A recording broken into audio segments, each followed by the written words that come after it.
You're on the verge of getting fired if you don't post this story. Now get out of my face. Good morning, everyone. Welcome back to the #1 morning news show in New Brick City. In today's segment, we will be walking around and asking people what their intake is on the submerging cancel culture. We will focus on how distinct ideals from individuals sparse throughout the city can intel how different or similar we interpret throughout the entire nation. So many questions erupt. How? When? Why? Let us go hear the talk of the town.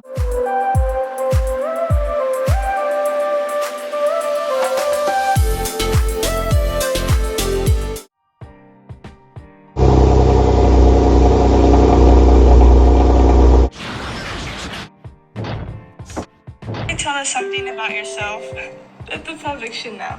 Been in public education for 25 years. Oh, I see. So as a fellow member of the Gen X, what is your definition of cancel culture? Cancel culture is where kind of like mass shame people for something they've said or some opinion that they have or something that they did. And so it's an attempt basically to wipe them out and make them go away. Very interesting.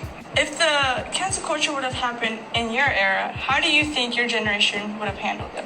That's a great question. I'm not exactly sure. It does seem so tied to people's ability to react quickly and more or less anonymously. Social media, we have such a different persona when we're behind a keyboard. And so because in previous generations you couldn't hide behind a keyboard, it's kind of hard to imagine it happening. But at the same time, it would be similar to the responses today. And, it just seems to be very much a back and forth. Both sides can do it.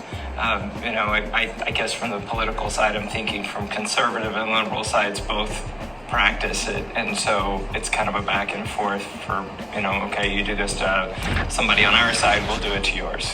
Let us make this clear.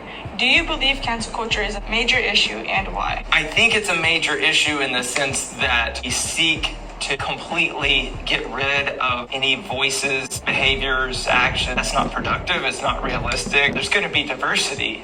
Part of what makes America America. I hate that we can't show a little bit more civility and respect towards each other. People love to have to express their opinions, and unfortunately, social media doesn't have like a 24-hour rule where you have to think about what you're supposed to say and you just fire off some emotional response. The fire has started and you can't get it back. Since you think it is, at least in some way, an issue, do you think there should be like a modification to this practice? I don't know how you would. The fact that it's culture, what we do and who we are, and so many people profit off of it. That's kind of what news media has turned into, is the ability to own the other side. It's too much attention, it gets too many likes. The way of where people are able to consume it, hard to see it ever going back. Thank you for your time. On to the next one. Rose. I am a member of the Millennial generation, and I have pondered over these questions for a moment. And while millennials are not a monolith, I do think that I'm about to give the most millennial answer possible, in that I believe the questions to be leading in the respect that I'm not sure we're on the same page as far as what the term cancel culture means. I think there's a difference between canceling somebody and holding them accountable for their decisions. And while I think that we can sometimes come down too hard on people, particularly young people, I think that we are seeing a phenomena in our culture right now where we are definitely holding people more accountable for their decisions, their actions, the words that they use, particularly when it comes to harming marginalized communities. So I think it's a cultural reckoning. I'm not sure if you would call it necessarily a bad thing or a pandemic, so to speak.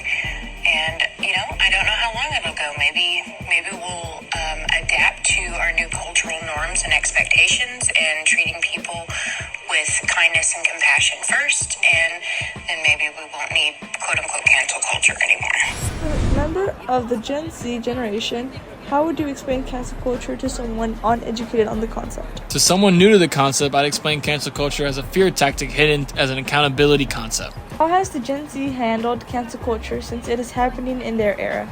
Rather than open debate and peaceful discussions, only the popular opinion may be discussed up openly without fear of ostracization. I don't totally blame Generation Z. The actual issue is with the media, the entertainment business, and so on. Let us make this clear then. Do you believe cancel culture is a major issue, and why? Yes, I appreciate freedom of speech. I believe we should stagnate as a society until we can have equal conversations on both sides of controversial issues. Cancel culture has also politicized our perspectives and emphasized the my way or the highway mentality. What permanent solution do you propose to ending this cancel culture practice? There is no such thing as a permanent solution because nothing is permanent. Attempts to silence and cancel anyone who disagrees with you will always be made. The largest social medias are always left-leaning. Although saying obesity is not body positivity is not a hate speech. A tweet like that can get you shadow banned or warned. As you can see, the American population recognizes that cancel culture practice exists and it is here to stay. Although they differentiate in specific aspects of its definition and how they tie to either society or political issues, they can agree that other measures to improve the tensions from the divided media should be taken in session. It surrounds us and can affect any person despite their age, one way or another. That's all we have for today. Thank you for tuning in, and we hope to see you tomorrow.